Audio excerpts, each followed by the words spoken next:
आज हम लोग कल्चरल ग्लोबलाइजेशन के बारे में पढ़ रहे हैं, सांस्कृतिक भूमंडलीकरण के बारे में।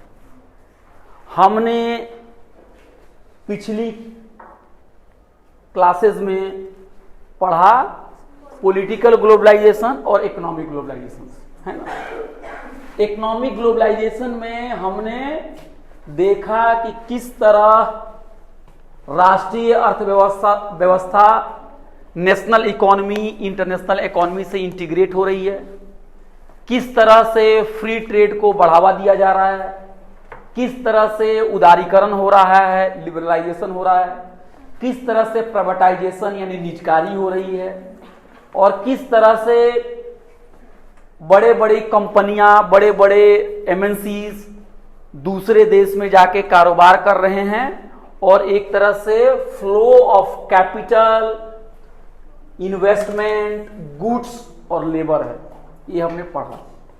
उसके पहलू इकोनॉमिक ग्लोबलाइजेशन के पर भी बात की कि बहुत सारे लोगों को लगता है कि इकोनॉमिक ग्लोबलाइजेशन से दुनिया इंटीग्रेटेड हुई है, एक गांव की तरह हो गई है, दुनिया में ग्रोथ बढ़ रही है और गरीबी कम हो रही है। लेकिन दूसरी तरफ बहुत सारे लोगों का यह मानना है कि ग्लोबलाइजेशन से अमीर देश और अमीर हुए हैं और गरीब देश और गरीब हुए हैं, रिच और रिचर हुआ है, पुअर और पुअरर हुए हैं।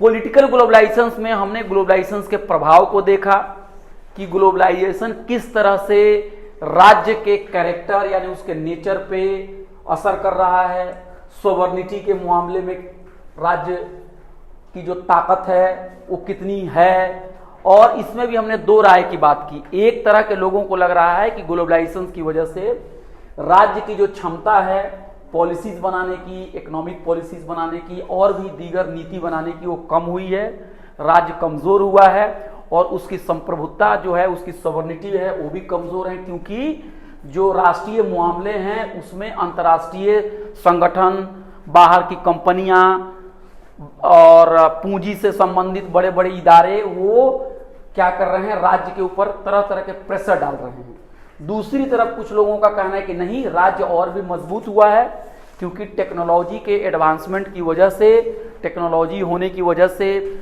और भी नए नए डेवलपमेंट की वजह से राज्य और भी ताकतवर हो गया है, राज्य और लोगों की जिंदगी के ऊपर सर्विलेंस कर रहा है, और राज्य जो है, स्टेट जो है, अभी भी प्राइमरी एक्टर बना हुआ है अंतर्राष्ट्रीय राजनीति में।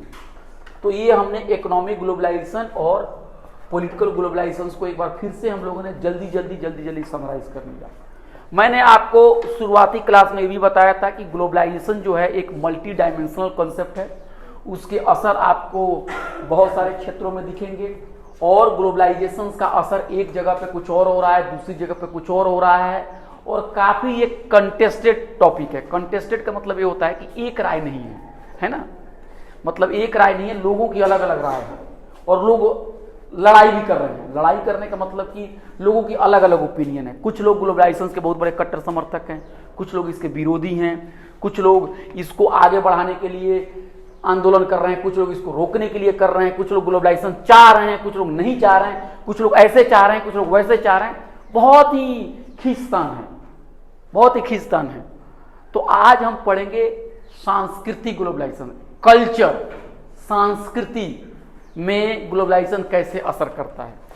तो इसमें हमने क्या किया है, यहां पर भी दो ग्रुप हैं, दो तरह के लोग हैं, अलग अलग बातें कर रहे हैं। एक ग्रुप जो है उनको कहा जाता है होमोजेनाइजेशन वाले लोग हैं। वो क्या कहते हैं, उनका आर्गुमेंट है होमोजेनाइजेशन। होमोजेनाइजेशन का मतलब होता है एक ही रंग में रंग देना। क्या होता है उसका हिंदी? एक रूपता। वही हुआ ना, बहुत और भी आसान जबान में कर रहा हूं, एक ही रंग में रंग देना, जिसको हम कह रहे हैं यूनिफॉर्म कल्चर, एक ही तरह का कल्चर। यानी होमोजेनाइजेशन जो है, जब हमें बात कर रहे हैं तो विविधता यहां पर बढ़ रही है कि विविधता यहां पर घट रही है? घट रही है। डाइवर्सिटी, जैसे आप इस क्लासरूम को ले लीजिए, इस क्लासरूम के अंदर में आपका क्या नाम है? नीलम। नीलम ने पहना हुआ है ये शर्ट पहना हुआ, कोट, किस कलर का कोट है? ब्लैक। इनका क्या कलर है? Multi colour. आपका सब नाम आपका कलर बताइए। ब्लू आपका, मल्टी कलर आपका, पर्पल आपका, येलो आपका, रेड। तो इसको कहते हैं विविधता। क्लास के अंदर में अलग अलग कपड़े पहने हुए लोग हैं, है ना। क्लास के अंदर में उम्र भी, आप लोग जब बीए में हैं तो ठीक है 16 साल 17 साल 18 साल उम्र हो गई, लेकिन हो सकता है कोई 20 साल के भी हो, कोई 18 साल के भी हो, है ना जी। तो उम्र में भी विविधता पाई जाती है। आप अगर देखेंगे तो आपके घर में आमदनी कितनी, इसमें भी विविधता पाई जाती है। इसको कहते हैं विविधता, है ना। ऊपर नीचे अलग अलग आप जैसे बाग में जाती हैं, कोई गार्डन में अलग अलग फूल जो बुके देते हैं, गुलदस्ता देते हैं, तो अलग अलग फूल होते हैं, इसका नाम है विविधता, डाइवर्सिटी। लेकिन जब इसका अपोजिट, जब इसका हम उल्टा एक चित्र बनाते हैं तो उसको कहते हैं एक रूपता। क्या कहते हैं उसको? एक रूपता, जिसको कहते हैं होमोजेनाइजेशन। जैसे अब इन्होंने जो शर्ट पहना हुआ है, जो फ्रॉक पहना हुआ है, उसका कलर है येलो यानी पीला। अब हम सबको पीला ही पहनाना शुरू करते, पीला पहनो पीला पहनो पीला पहनो, इस क्लास में सबको पीला ही पहनना पड़ेगा। या फिर ऐसा हो कि सब पीला पहनना शुरू कर दे, इनको देखा देखी, कल अरे ब्लू नहीं पहनेंगे, सब पीला पहनना शुरू कर दे। तो इसको कहते हैं होमोजेनाइजेशन, एक रूपता आ रही है और यूनिफॉर्म कल्चर हो रहा है। यूनिफॉर्म का मतलब एक ही तरह का कल्चर होता है, एक सा बोलते हैं उसको उर्दू में, एक सा, है ना, समान हो रहा है वो, समान नागरिक संहिता बोलते हैं ना आप लोग, यूनिफॉर्म हो रहा है वो, एक सा, एक तरह का हो रहा है। तो कुछ लोगों का मानना है कि ग्लोबलाइजेशन की जो प्रक्रिया है, अगर हम सांस्कृतिक क्षेत्र में देखेंगे तो पूरी दुनिया एक ही रंग में रंगी जा रही है। तो ये बात जो लोग कहते हैं वो ग्लोबलाइजेशन की जो सांस्कृतिक प्रक्रिया है उसको सकारात्मक तौर पे देख रहे हैं, पॉजिटिव देख रहे हैं कि निगेटिव देख रहे हैं? निगेटिव देख रहे हैं। उनको इस बात का डर है कि पूरी दुनिया के अंदर में विविधता है, लेकिन ग्लोबलाइजेशन की प्रक्रिया सबके ऊपर एक ही कल्चर को थोप रही है। एक तरह का व्यू है एक रूपता वाला। मगर कुछ और भी तरह के लोग हैं, स्कॉलर्स हैं, जिनका कहता है नहीं भाई, डिसएग्रीमेंट डिसएग्रीमेंट डिसएग्रीमेंट, ग्लोबलाइजेशन की वजह से विविधता आ रही है। क्या आ रही है? तरह तरह के नए चीज इमर्ज कर रहे हैं, है ना। और ये निगेटिव नहीं है, आप खामोखा आप लोग परेशान हैं बहुत ज्यादा। ये हमेशा नकारात्मक नहीं, इसके सकारात्मक पहलू भी हैं, तो हम इनके ऊपर भी बात करेंगे, ठीक है। तो अब एक टीचर का मकसद यही होता है कि किसी विषय के ऊपर जो भी अलग अलग लोगों के मत हैं वो आपके सामने हम प्रस्तुत कर देते हैं। बाकी क्या सही है क्या गलत है, आप क्या सोच रही हैं, वो आपको अपना दिमाग लगाना है। एक छात्र, एक स्टूडेंट, एक इंसान और कंप्यूटर चाहे कितना भी फास्ट क्यों नहीं काम करे, दोनों में फर्क होता है। कंप्यूटर और रोबोट में जो प्रोग्राम डाला जाता है वो वही करता है, लेकिन इंसान अपना दिमाग लगाता है। मिसाल के तौर पे हम एक मशीन को लेते हैं, जिसका मशीन है क्या है, टिकट देने वाला मशीन है, या पानी जो देता है, मान लीजिए कोल्ड ड्रिंक देने वाली मशीन है। तो हम उसमें क्या है, उस मशीन के अंदर में अगर 10 रुपए का आप सिक्का डालोगे तो एक छोटा ½ लीटर का वाटर आपको दे देगा, मशीन से बाहर आ जाएगा। तो मशीन को सिर्फ इतना ही कहा है कि भैया जो 10 रुपया का सिक्का डालेगा उसी को पानी देना, ठीक है। अगर वहां पे कोई बच्चा प्यासा अगर जाके कहे पैसे नहीं मैं प्यास से मर रहा हूं, मशीन महाराज एक हमको पानी का बोतल दे दीजिए, तो मशीन कभी नहीं देगा, क्योंकि मशीन को जो कमांड दे दिया गया है उसी को फॉलो करेगा। लेकिन अगर आप वहां पे पानी, अगर आपके पास से, आप दुकान भी अगर पानी का अगर आपका है, मान लीजिए आप पानी बेच रहे हैं सड़क पे, और कोई इंसान वहां आकर जरा पानी दे दो भैया, बड़ी प्यास लगे, पैसे नहीं है, गला सूख रहा है, तो आप पानी देगा, चलो लो पी लो पी लो, कल पैसे दे देना। तो इंसान क्या कर रहा है, इंसान वहां बेचने के लिए पानी बैठा हुआ है, लेकिन इंसान अपना दिमाग का भी इस्तेमाल कर रहा है कि ठीक है व्यापार अपनी जगह पे है, लेकिन अगर कोई मर रहा है तो यहां हम व्यापार के दिमाग से अगर सोचेंगे तो ये ठीक नहीं है। तो मशीन हमेशा एक तरह से काम करता है। अगर मैं क्लास में कुछ पढ़ाऊं और आप उसी को सही मान लो, ये भी नहीं कि आप सब चीज गलत ही मानो, आप अपना दिमाग मत लगाओ, जो भी मैंने नोट्स लिखा उसी को आप कॉपी कर लो सब, तो आप लोग वो एक मशीन बन गए हैं। आपको अपना दिमाग भी लगाना है, और कितना भी बड़ा विद्वान क्यों नहीं हो, कितना भी बड़ा स्कॉलर्स में क्यों नहीं हो, अगर वो कोई बात कहता है आपको कुछ अच्छी लगती है तो अच्छा कहो, अगर नहीं अच्छी लगती है तो कहो कि नहीं सर, लेकिन मैं तो ऐसा चीजों को देख रही हूँ, मेरा तो ऐसा मानना है, उसको आदर पूर्वक आपको कहना चाहिए, एक अच्छे सलीके से कहना चाहिए, लेकिन आपको अपनी असहमति जतानी चाहिए। तो इस क्लास के अंदर में मैं ग्लोबलाइजेशन के बारे में दो ग्रुप के बारे में बात करूंगा। एक कह रहे हैं एक ही तरह का कल्चर बढ़ रहा है, दुनिया के बाकी कल्चर का नाश हो रहा है, अमेरिकन वे ऑफ लाइफ हर जगह देखा जा रहा है, बहुत बुरा हो रहा है, बहुत बुरा हो रहा है। और दूसरे ग्रुप क्या कह रहे हैं, नहीं तुम खामोखा बुरी बातें कह रहे हो, ऐसा नहीं है, होमोजेनाइजेशन नहीं हो रहा है, हेट्रोजेनाइजेशन हो रहा है। यानी हेट्रोजेनाइजेशन को हिंदी में क्या कहेंगे, विषमजनीकरण। क्या कहेंगे, विषमजनीकरण। क्या कहेंगे, विषमजनीकरण। अच्छा विश्वजनीकरण। हाँ, विश्वजनीकरण। हम उसको और आसान जबान में कहते हैं कि डाइवर्सिटी आ रही है उसके अंदर में, है ना, एक नहीं अब अनेक हो रहे हैं, है ना। होमोजेनाइजेशन का मतलब एक की तरफ, और हेट्रोजेनाइजेशन की तरफ मल्टी की तरफ। इधर है एक और इधर है अनेक, दो अलग अलग व्यू। अब आपको सोचना है, आप सब लोग ग्लोबलाइजेशन का जो कल्चरल प्रभाव है सबकी जिंदगी में पड़ रहा है। ऐसा नहीं है कि आप कहेंगे अरे सर हमें क्या पता कि ग्लोबलाइजेशन, सांस्कृतिक ग्लोबलाइजेशन, मुझे क्या, मैं तो कभी देखा नहीं। आप सब लोगों की जिंदगी पे उसका असर है, और आप लोग भी उतना ही जानती हैं जितना कोई बड़ा प्रोफेसर जानता है। बस आपको अपना कॉन्फिडेंस लेना है कि हाँ जो भी मैं सोच रही हूं उसको मैं एग्जाम में लिखूंगी, उसको मैं कहीं भाषण दूंगी, वो बातें कहूंगी। अब आइए दो अलग अलग विद्वानों के बारे में हम बात करते हैं। फिर से कहानी शुरू करते हैं, कल्चरल ग्लोबलाइजेशन, सांस्कृतिक ग्लोबलाइजेशन। पहली बात ये कि हमने यहां पहला लाइन क्या लिखा कि जो हमारे प्रिफरेंसेस हैं, प्रिफरेंसेस का मतलब हमारी चॉइस, हमें क्या पसंद है, क्या पीना, क्या खाना, क्या पहनना, ये बहुत हद तक जो है ना ग्लोबलाइजेशन की वजह से शेप होता है ना।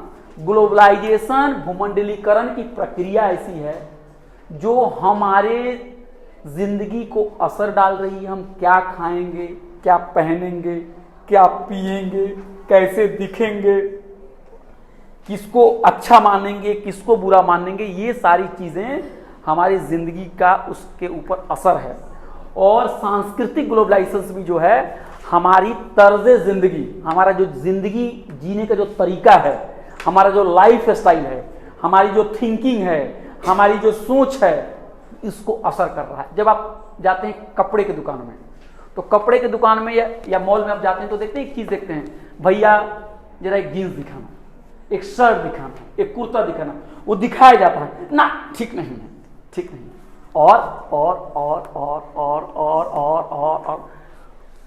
कई बार क्या होता है, अरे मैडम लेना है कि सामान का पहाड़ बनाना है।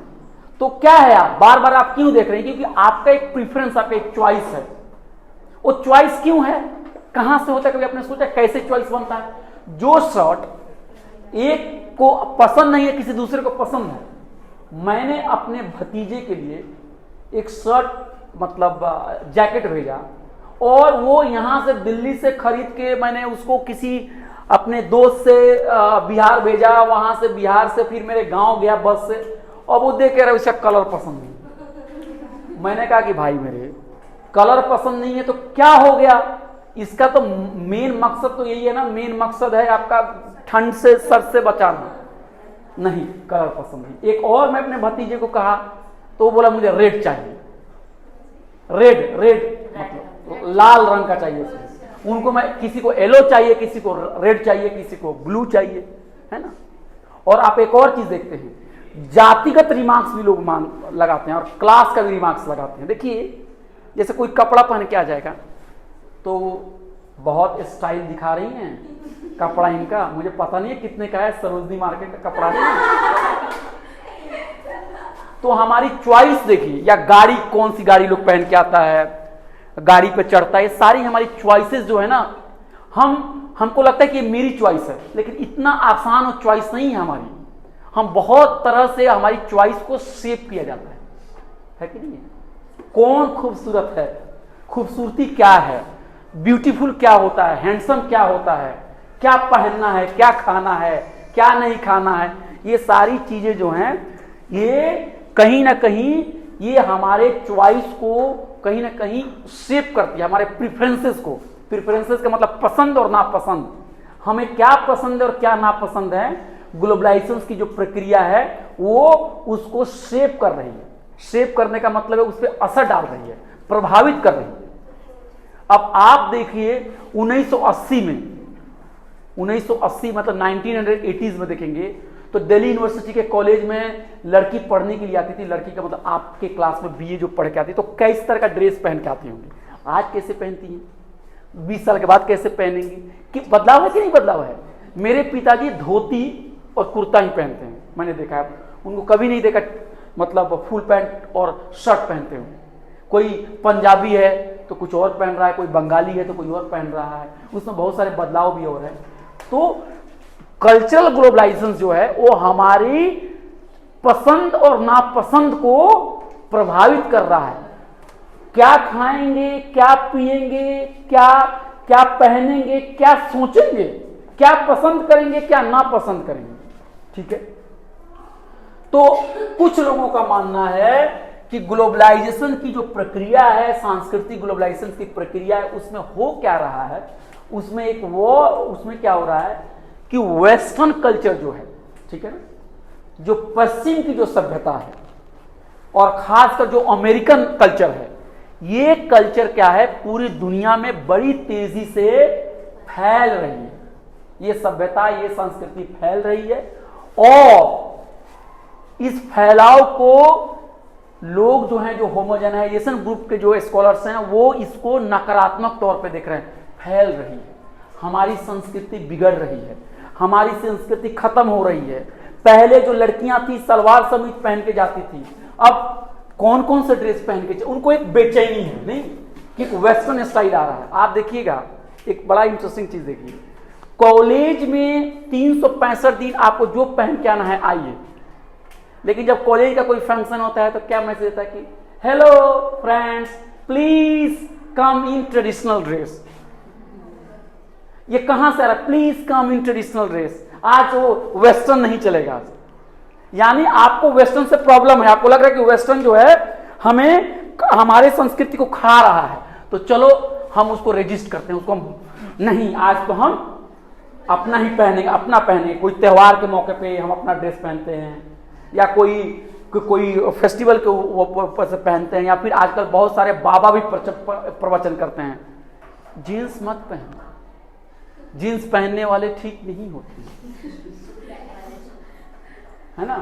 तो ये क्या है कि ऐसे इस तरह की जो सोच है, उनको लगता है कि वेस्टर्न कल्चर जो है ना, वो हमारी संस्कृति के ऊपर एक तरह का खतरा है। वेस्टर्न कल्चर जो अमेरिकन कल्चर जो है, वो हम पूरी दुनिया के कल्चर को गायब कर रहा है, हटा रहा है, उसके ऊपर अपना कल्चर लगा रहा है। मिसाल के तौर पे ये दीवार है, दीवार के ऊपर पेंट है, ये किस कलर का पेंट है, मान लीजिए ये पेंट है व्हाइट। अब अमेरिकन कल्चर मान लीजिए 2 मिनट के लिए वो हो जाएगा आपका कल्चर, मान लीजिए रेड, तो हमने रेड लगाना शुरू कर दिया। तो ये अब कल कोई इस क्लास के अंदर में आएगा तो दीवार कैसी दिखेगी, लाल दिखेगी। तो जो इसका ओरिजिनल कल्चर व्हाइट था वो मिट गया कि नहीं मिट गया। अब तो कोई देख नहीं पाएगा ना, जो नए बच्चे जो आएंगे अगले सेमेस्टर में, उनको तो लगेगा तो रेड ही है। तो इसी तरह से लोगों को, बहुत सारे स्कॉलर्स और विद्वान को क्या लग रहा है कि ग्लोबलाइजेशन की प्रक्रिया जो है, ये जो प्रक्रिया है वो दुनिया के जो गरीब देश हैं, दुनिया के ऐसे देश जो पश्चिमी देश से बाहर हैं, ऐसे देश जो अमेरिकन नहीं है, उन देशों की संस्कृति, सभ्यता, उनके जीने का तरीका, उनके खाने पीने का तरीका, इन सब उनकी जो सभ्यता है, इस पे बड़ा चोट पहुंच रहा है और होमोजेनाइजेशन हो रहा है, एक रंग में रंगा जा रहा है ना। तो पहला पॉइंट आप समझ गए, our preferences are shaped by globalisation. Globalisation हमारे पसंद और नापसंद को प्रभावित कर रहा है और गरीब देशों की संस्कृति के लिए वो खतरा है, गैर पश्चिम देशों की संस्कृति के लिए खतरा है। और ब्लू जींस, उसका एक सिंबल है ब्लू जींस, है कि नहीं? आपने पढ़ा होगा कि कैसे ब्लू जींस भी जो था, यूएसएसआर जो है, सोवियत यूनियन, जब उस यूएसएसआर जो है वहां पर भी किस तरह से ब्लू जींस का एक जादू चला हुआ था, नहीं? क्योंकि उनको लगता है ब्लू जींस पहनने का मतलब बहुत हम फ्री हैं और बहुत ही मॉडर्न है कि नहीं है? ये आप लोगों ने 11वीं और 12वीं क्लास की किताब में पढ़ी होगी कि तो ये एक सॉफ्ट पावर का भी इस्तेमाल किया जाता है, सॉफ्ट पावर, है ना? जैसे आप बहुत सारे दोस्त को अपने देखते हैं इतना अच्छा ड्रेस में है, अरे कितना स्मार्ट है, बिल्कुल है, एक होता है ना कुछ उनका होता है एकदम ट्रेंडी टाइप का। तो ये जो ग्रुप है ब्लू जींस है, उसका अमेरिकन कल्चर का एक ब्लू जींस है ना। और इट क्रिएट्स यूनिफॉर्म कल्चर। और सांस्कृतिक ग्लोबलाइजेशन जो है वो पूरी दुनिया में एक ही तरह की संस्कृति दूसरे देशों पर थोप रही है। और वो कौन सी संस्कृति है? वेस्टर्न या अमेरिकन, ठीक है ना। और इसमें क्या हो रहा है? हेजेमनी का मतलब होता है वर्चस्व। क्या होता है? वर्चस्व, दादागिरी कहिए और भी आसान शब्द में, है ना। हालांकि दादागिरी मत लिखिएगा, मैं समझाने के लिए कह रहा हूं, वो थोड़ा बहुत ही पॉपुलर वर्ड हो गया दादागिरी। मतलब अमेरिकन दादागिरी जो है वो हर तरफ देखी जा रही है, संस्कृति, है ना। जैसे dominance of US hegemony, US hegemony है वो हर जगह उसका डोमिनेशन देखा जा रहा है। और एक बात, एग्जाम में ऐसे नहीं लिखना है homogenisation, dominance, create uniform culture, नहीं। जब आप आंसर लिखेंगे तो उसको विस्तार करते हुए लिखेंगे, एक कहानी की तरह कहेंगे। अगर मान लीजिए अगर आपको आंसर लिखना हो कि रामायण के बारे में लिखे ऐसे 2 मिनट के लिए, तो आप कहेंगे रामायण, राम सीता, दशरथ, जंगल, रावण, हनुमान, बुराई अच्छाई, गए। वो तो बिल्कुल अच्छा ही है, राम, दशरथ, सीता, लक्ष्मण, बुराई, अच्छाई, लड़ाई, अयोध्या। लेकिन आप कैसे लिखें, आंसर कैसे लिखेंगे? दशरथ जो थे वो अयोध्या के राजा थे, उनके जो पुत्र थे उनका नाम राम था। राम जंगल में गए, रावण से उनका युद्ध हुआ, युद्ध के बाद रावण की पराजय हो गई और फिर राम लौट के अपने मुल्क, अपने वतन अयोध्या में आ गए। बहुत लोग भगवान राम को प्रभु मानते हैं या ईश्वर मानते हैं, है ना। ऐसे लिखेंगे ना, ऐसे तो नहीं लिखेंगे राम प्रभु ईश्वर लंका, ऐसे नहीं लिखेंगे। तो ये जो मैं पॉइंट बताता हूं, ये पॉइंट का मतलब होता है आपको ये हेल्प करने के लिए कि ताकि वो याद आ जाए, है ना, याद आ जाए। होता है ना क्लू क्लू क्लू क्लू, ये क्लू है। बहुत मैं आंसर शीट देखता हूं तो लोग क्या करते हैं, चार्ट बना देते हैं उसमें। नहीं, ये ठीक नहीं है, क्योंकि आपका जो स्किल है ना, लिखने और बोलने और समझने और सोचने का स्किल का ही नाम है पढ़ाई। नहीं तो आप 10वां कीजिए, 11वां कीजिए, हो गया पढ़ाई का, तो है ना, ठीक है। तो ये क्या कर रहा है? डोमिनेंस हो रहा है वेस्टर्न कल्चर का, ठीक है। और मैकडोनल्ड में कौन कौन लोग खाना खाएं? कुछ खाएं, खाने का मतलब कुछ खाएं, बर्गर, ये सब वो सब, हाँ। तो ये मैकडोनल्डाइजेशन ऑफ द वर्ल्ड, यानी इसका क्या मतलब? मैकडोनल्ड जो है उसका उसने बना दिया, क्रिया बना दिया, मैकडोनल्डाइजेशन, है ना। मतलब मैकडोनल्ड जिस तरह से पूरी दुनिया में फैल गई है, वो एक तरह से कहीं ना कहीं अमेरिकन कल्चर का वो सुपरमेसी दिखा रहा है। आप कहीं भी जा रहे हो, छत पे जा रहे हो तो एक एम दिखता है। आप किसी भी बच्चे को भी अगर खेलने के लिए भी बोल दो एम, तो हो सकता है बोलेगा बर्गर बर्गर बर्गर। तो आप देखिए कितना, आप देखो कि पूरी दुनिया में मैकडोनल्ड का ये है, उसका मतलब उसकी दुकान है ना। तो इसको कह रहा है कि मैकडोनल्ड एक उस सिंबल के तौर पर बताया जा रहा है कि मैकडोनल्ड को आप देखो कि पूरी दुनिया में अमेरिकन खाना जो है या अमेरिकन वे ऑफ फूड जो है वो पूरी दुनिया में फैल चुका है। और उसी को कुछ स्कॉलर्स लोग कह रहे हैं कि मैकडोनल्ड की प्रक्रिया हर जगह है, यानी वेस्टर्न कल्चर हर जगह फैल रही है और ये निगेटिव है, माने उनके निगाह में ये नकारात्मक प्रभाव है ना।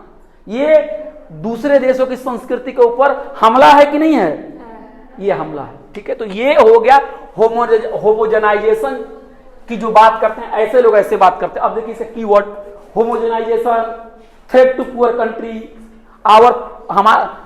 अब होमोजेनाइजेशन हुआ, आप देखिए जो पॉइंट लिखे आपको समझ, अब बोलूंगा तो आपको समझ में आ जाएगा।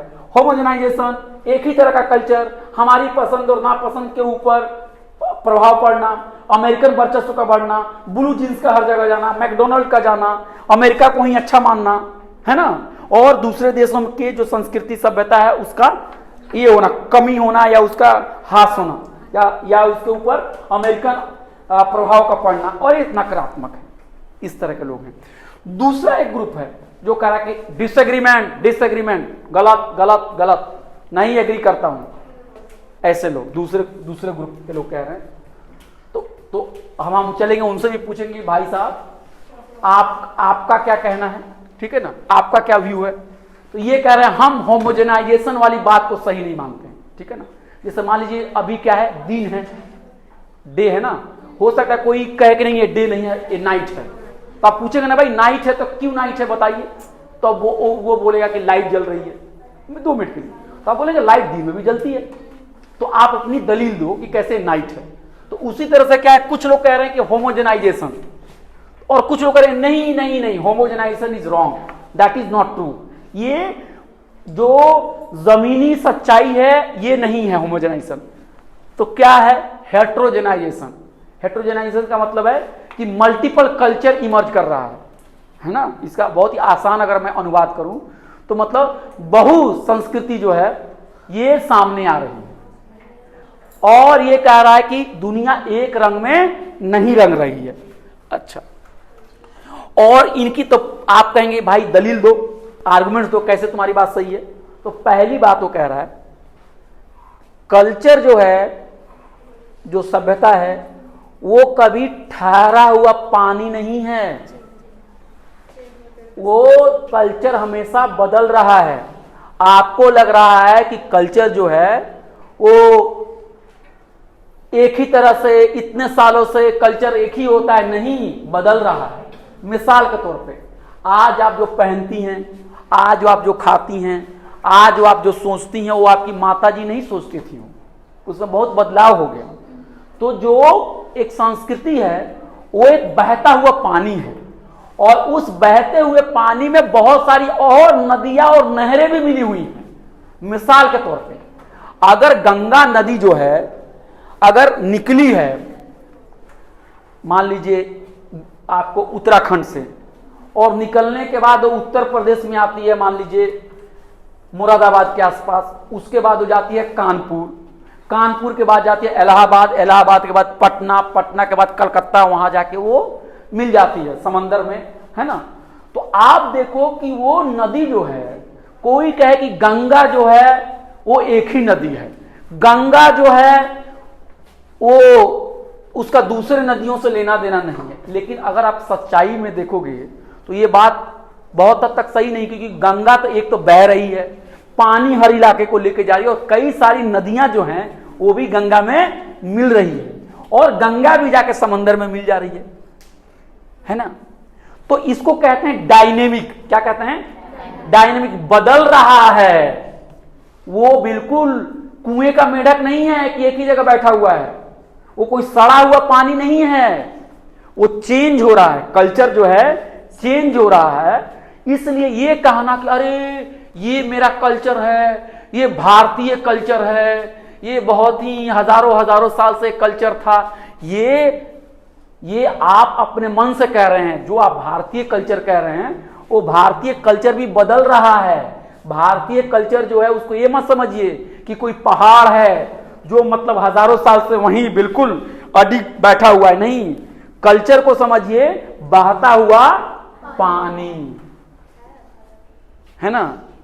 कोई ये गाना है, मुझे याद नहीं आ रहा है, कोई है ना, क्या ना नदी मिले सागर से या क्या मिले कोई जाने ना रे, कुछ इस तरह गाना है कि आपका एक बूंद जो पानी है वो पानी आपके घर से निकलता है, वो कहीं नाला में गिरता है, कहीं कहीं और, वो कहाँ जाता है, फिर नदी जाती है, नदी समंदर में जाती है, समंदर कहाँ जाती है, समुंदर कहाँ जाता है, किसी को नहीं पता है। तो जो कल्चर है, पहला आर्गुमेंट यह है कि जो भैया जो होमोजेनाइजेशन वाले जो लोग हैं वो गलत हैं, क्योंकि उनके पास एक अंडरस्टैंडिंग कल्चर की है कि यही कल्चर है, ये तो बदल ही नहीं रहा है, ये तो भारतीय कल्चर है। लेकिन इनका कहने का मतलब कि नहीं, कल्चर जो है वो बदल रहा है कल्चर। क्या हुआ? कल्चर बदल रहा है, कभी कभी स्टैटिक नहीं, वो डायनेमिक है। तो कल्चर इज चेंजिंग, ठीक है। और जब चीजें बदलती ही रही है, तो अगर आज बदल रही है तो आपको तो बहुत नया नहीं होना चाहिए, यही आर्गुमेंट है उनका। अगर आपको लग रहा है कि हमारी संस्कृति जो है बर्बाद हो रही है, इसका मतलब है कि आप समझ रहे हैं कि हमारी कोई संस्कृति है जो कि बहुत ही ओरिजिनल है, तभी तो बर्बाद होगी ना। लेकिन अगर हम ये साबित कर दें कि आपकी संस्कृति भी बदल रही थी, तो आज बदल रही है तो कोई नया नहीं हो रहा है। आप समझ रहे हो? जैसे मान लो, एक और एक सिंपल से एग्जांपल देता हूं। अगर आप कॉलेज में आ रही हैं और कॉलेज में आने के वक्त अगर आपकी मम्मी आपसे कहती है कि बेटा ये ठीक नहीं है कि तुम जीन्स पहन के कॉलेज जाओ, क्योंकि ये हमारी संस्कृति नहीं है, ठीक है, तो आप भी तो ये सवाल कह सकती हैं कि माता जी, जिस संस्कृति की आप बात करते हो कौन सी संस्कृति है वो, आप बताइए। आज आप जीन्स पहनने के लिए आप मुझे रोक रही हैं। जब आप स्कूल आ रही थी तो आप जीन्स नहीं भी पहनती थी, तब भी स्कूल आने से भी आपकी दादी जी आपको रोकती थी कि बच्चे जो हैं वो स्कूल में जाएंगे, तो लड़कियां स्कूल में पढ़ने जाएंगी तो घर का माहौल खराब हो जाएगा। नहीं, उससे पहले औरतों को और भी शिक्षा नहीं दिया जाता था। तो बात यह है कि संस्कृति हमेशा बदल रही है, और जो चीजें बदल रही हैं तो आज भी बदलेगी। उसमें इतना बेचैनी की बात क्या है? जैसे मिसाल के तौर पे आज कोई आप लोग रील बना रहे हैं, रील है ना, रील, तो किसी को बहुत बुरा लगता है, अरे आज की लड़कियां बहुत बिगड़ गई, रील बना रही हैं। लेकिन आप देखो, आज रील है तो रील बना रहे हैं। जिस जमाने में फोटो कैमरा था तो लोग फोटो कैमरा खींचते थे कि नहीं खींचते थे? शादियों में फोटो कैमरा खींचते, आपके पिताजी की शादी की फोटो किसी ने खींची होगी कि नहीं? तो उस जमाने में जिसने फोटो खींची तो उनको लगता है अरे कितने बिगड़ गए लोग फोटो खींच रहे हैं। जिस जमाने में लोग रेडियो बजा रहे हैं तो लोग वाह लाट साहब हो गया, रेडियो बजा रहे हैं, बिगड़ गया। तो मैं ये कह रहा हूं कि संस्कृति जो है हमेशा बदल रही है, डायनेमिक है। इसलिए ये कहना कि संस्कृति खत्म हो गई, ये बात दुरुस्त नहीं है। दूसरी बात क्या है कि इन लोगों का मानना यह है कि जो बाहरी संस्कृति है वो हमेशा नकारात्मक प्रभाव डालती है ना। लेकिन हेटेरोजेनाइजेशन ग्रुप का कहना है कि नहीं, ये जरूरी नहीं है। बाहरी जो असर है, जो बाहर से जो असर पड़ता है, जो बाहर की संस्कृति है, वो हमेशा बुरी होगी ये जरूरी नहीं है ना।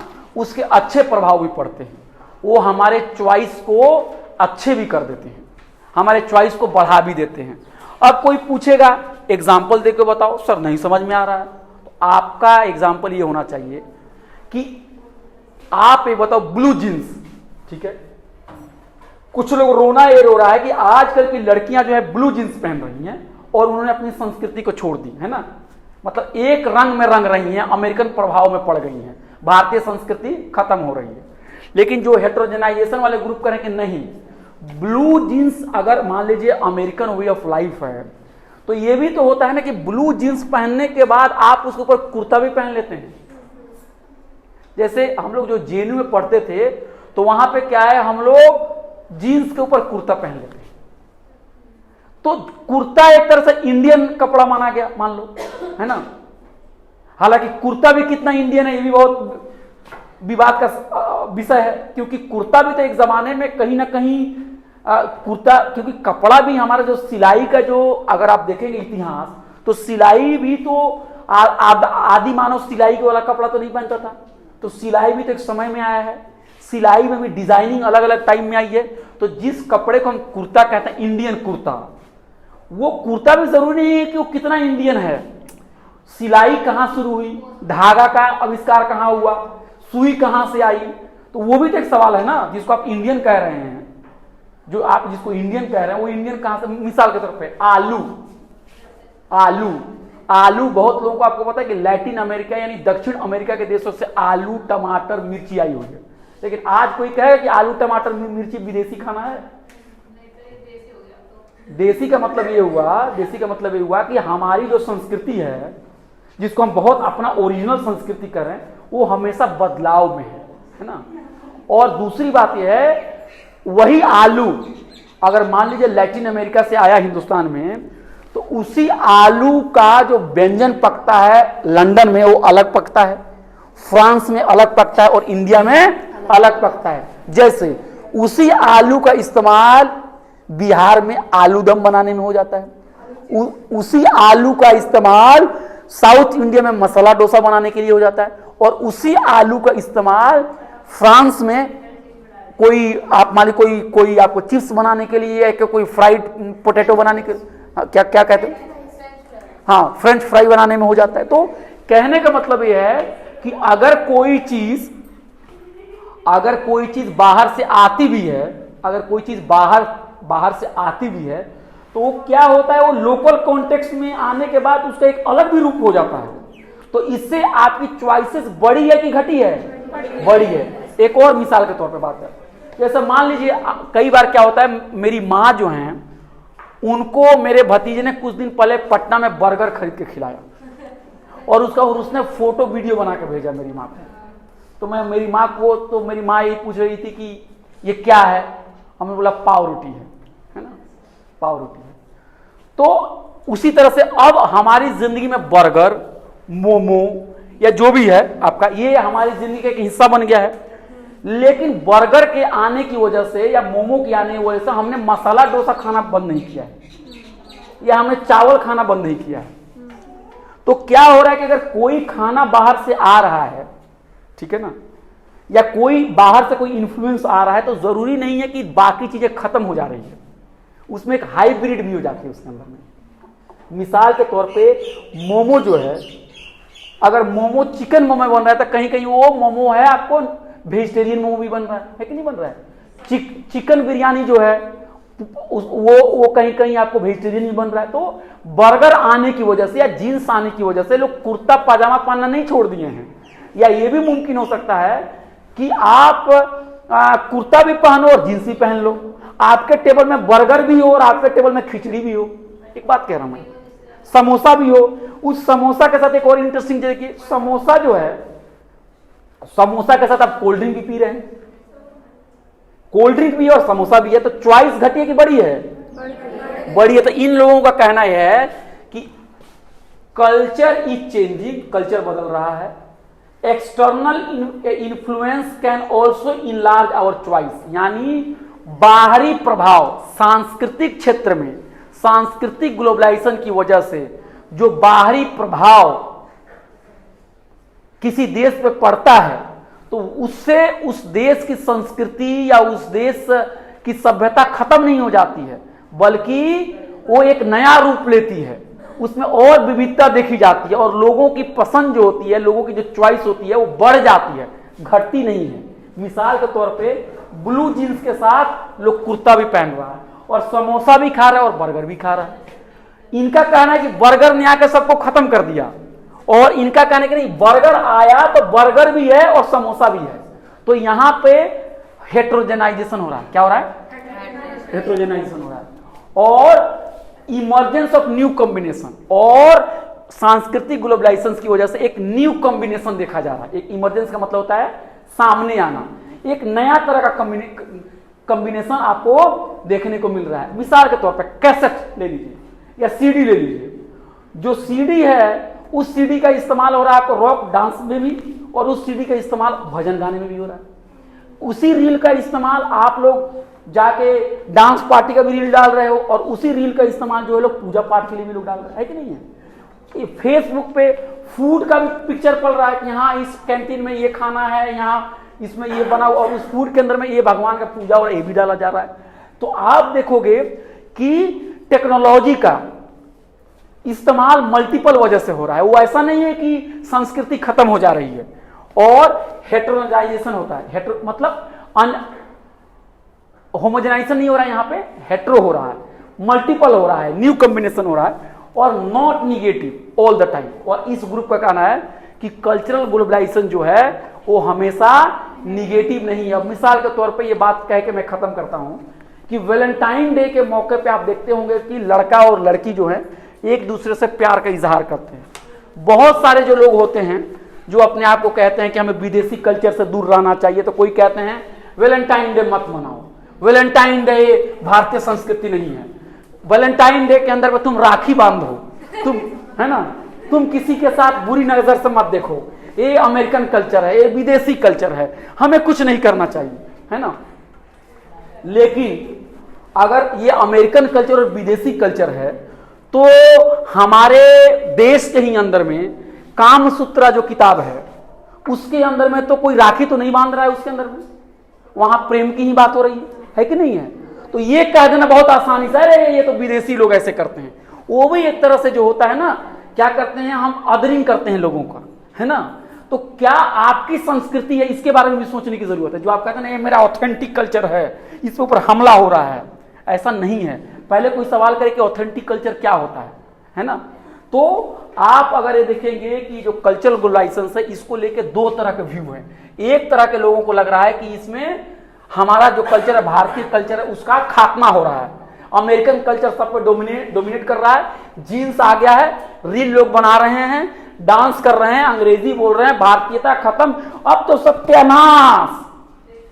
और दूसरे तरफ के लोगों का कहना है कम ऑन, रिलैक्स रिलैक्स, कुछ सत्यानाश नहीं होगा, क्यों खामोखा। अरे भाई वही रील आया, वही इंस्टाग्राम आया, तो उसी इंस्टाग्राम का इस्तेमाल करके तुम भजन भी तो अपलोड कर रहे हो उसके ऊपर। उसी इंस्टाग्राम का इस्तेमाल करके तुम अपना दुकान भी तो खोल दियो।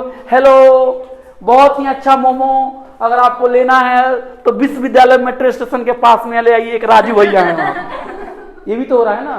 तो ये अब आप लोगों से मेरा ये सवाल है कि आपको क्या लग रहा है, सांस्कृतिक ग्लोबलाइजेशन से कौन सी प्रक्रिया चल रही है? बोलिए। अब ये मत कहिए कि मुझे कुछ नहीं पता, क्या लग रहा है आपको, बोलिए। एक नहीं, सबसे पूछ रहा, बोलिए। हमारे पास चॉइस बढ़ रही है। चॉइस बढ़ रही है आपका। आपको नहीं लगता कि हमारी संस्कृति खतरे में पड़ रही है? नहीं। जो लोग कहते हैं वैलेंटाइन डे मनाएंगे तो हम भारतीय नहीं रहेंगे, ऐसा कुछ नहीं है। अच्छा, आपको क्या लग रहा है? भारतीय कल्चर का ये नहीं हो रहा, खात्मा नहीं हो रहा है?